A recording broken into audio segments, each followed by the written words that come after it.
क्या रोज की चाय किडनी पे भारी पड़ सकता है? मैं डॉक्टर कंचन आज मैं आपको बताने वाली हूँ, क्या किडनी के पेशेंट जो क्रॉनिक किडनी डिजीज से सफ़र कर रहे हैं, क्या वो चाय ले सकते हैं या नहीं ले सकते हैं? जैसा कि आप सभी को पता है कि किडनी का काम है हमारे ब्लड को फिल्टर करना, साथ ही साथ बीपी को बैलेंस करना, बीपी को रेगुलेट करना, विटामिन डी को एक्टिवेट करना, जो आपकी हड्डियों में कैल्शियम को एब्जॉर्ब करा सके, जिससे आपकी हड्डियां जो होती हैं वो मजबूत होती हैं। इसके अलावा किडनी का काम है फ्लूइड और इलेक्ट्रॉन्स को बैलेंस करके भी चलना और आरबीसीज का प्रोडक्शन करना।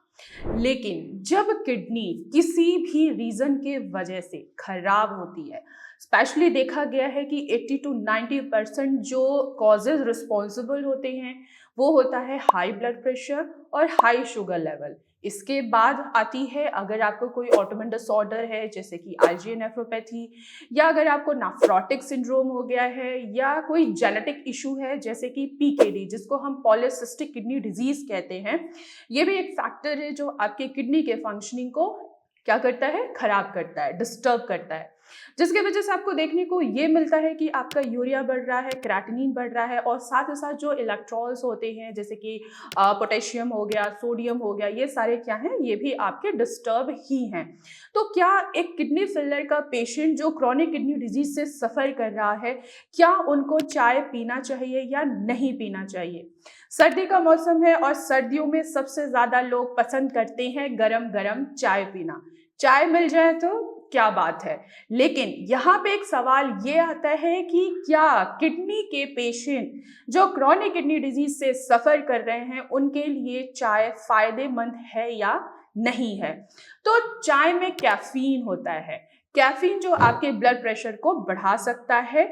जिन भी पेशेंट की किडनी हाई ब्लड प्रेशर से डैमेज है तो मैं उनको ये ज़रूर सजेस्ट करूंगी कि आपको चाय नहीं लेना चाहिए, क्योंकि जब आप चाय लेते हैं तो इससे आपका बीपी धीरे धीरे बढ़ता है और आपकी किडनी की फंक्शनिंग जो वो डिस्टर्ब होती है। फिर आपको रिजल्ट देखने को मिलता है कि 1 मंथ पहले आपका क्रेटिनिन जहां 2 था, वहां 1 मंथ बाद आपका क्रेटिनिन सीधे 3 या 4 के करीब पहुंच चुका है।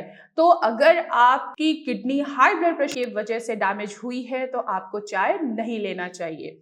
चाय में इसके अलावा देखा जाए तो इसमें पोटेशियम भी होता है। अगर आप दिन में 3 से 4 कप चाय ले रहे हैं तो ये आपके पोटेशियम को भी बढ़ा सकता है, और देखने को ये मिलता है कि आपका पोटेशियम बढ़ा हुआ है जिसके वजह से दिल की धड़कन जो होती है वो फास्ट हो जाती है।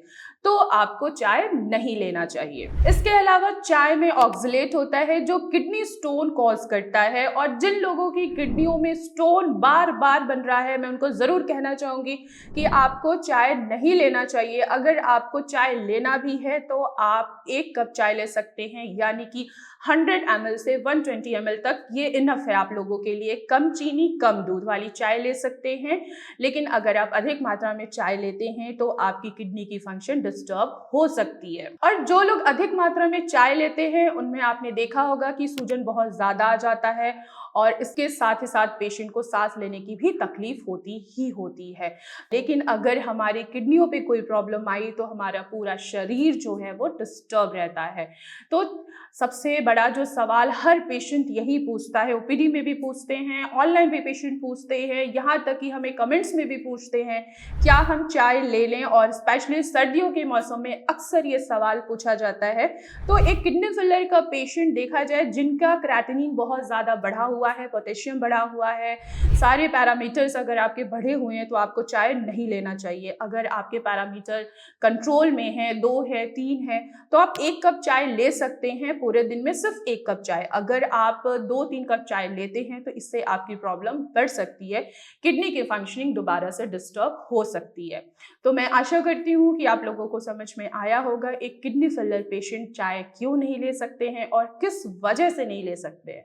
तो आज की वीडियो में बस इतना ही, फिर मैं मिलूंगी नेक्स्ट वीडियो में, तब तक के लिए धन्यवाद।